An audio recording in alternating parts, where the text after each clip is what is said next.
We have seen hyperscalers announce unprecedented levels of capital expenditures.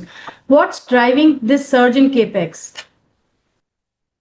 So Sonal, there are multiple factors, and obviously the very the one that all of us are aware of is the fact that everybody is rushing to get ahead of the curve in the AI boom, and therefore there is significant investment that is happening.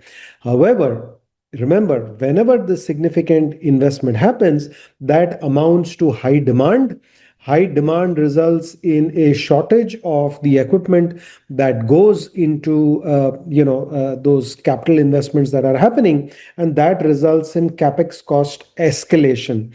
So as a result of that, you actually now have a shortage of memory chips across the world, and you can see that here on the right hand side when it slumps into a deficit.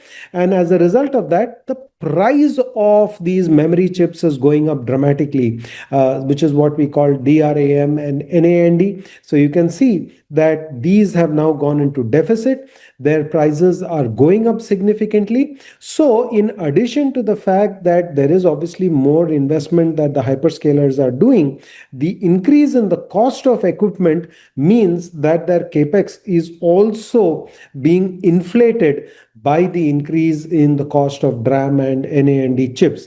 Now, those of you who are aware may have actually seen the recent announcement by Apple, where they effectively hiked the prices of many of their products because of a short supply of chips. And in fact, they are seeking special permission from the US government to now buy chips from a Chinese company, which otherwise they were barred from doing. And the reason they are trying to do that is this shortage problem. So this shortage problem of chips is creating an inflation problem as well, both in things that you would consider part of regular expenditure as well as capex expenditure, and that is what is partly reflected in this slide.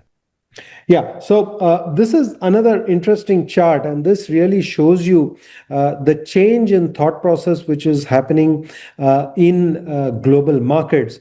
And you can see over here that the what do you call it? The MAG 7. So the MAG 7 is that white line, which actually is now currently underperforming. It is actually underperforming the S&P 500 total return index. So this is the S&P 500. This is the MAG 7, which is actually underperforming. Now, why is it underperforming? Because the hyperscalers are doing massive amount of capex.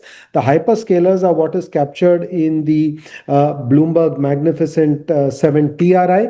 And where are they making their investments? They are making their investments by buying products from the companies which are selling them the picks and shovels. So that's companies like Micron, companies like SK Hynix, like Samsung. So they are transferring their expenditure to these companies who are not necessarily making the high-end stuff, but this is stuff that the hyperscalers need. So because of this investment, what you are seeing now is the stock prices of the Magnificent 7 is not doing anything, but the stock prices of the SOX index, which is the companies which make the supplies, is going through the roof. So those companies are up 101% vis-a-vis a mere 1.74% rise for the hyperscalers, which are underperforming the S&P 500, which is actually up 10%. So if you remember, most of 24 and 25, we talked about the MAX 7 driving the US market. They are still driving the boom in investment, but their stock prices are now starting to underperform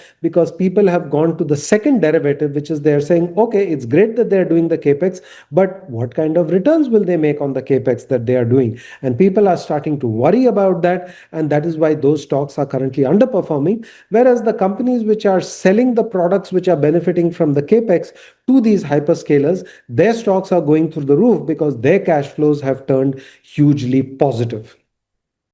Mutual fund investments are subject to market risks. Read all scheme-related documents carefully.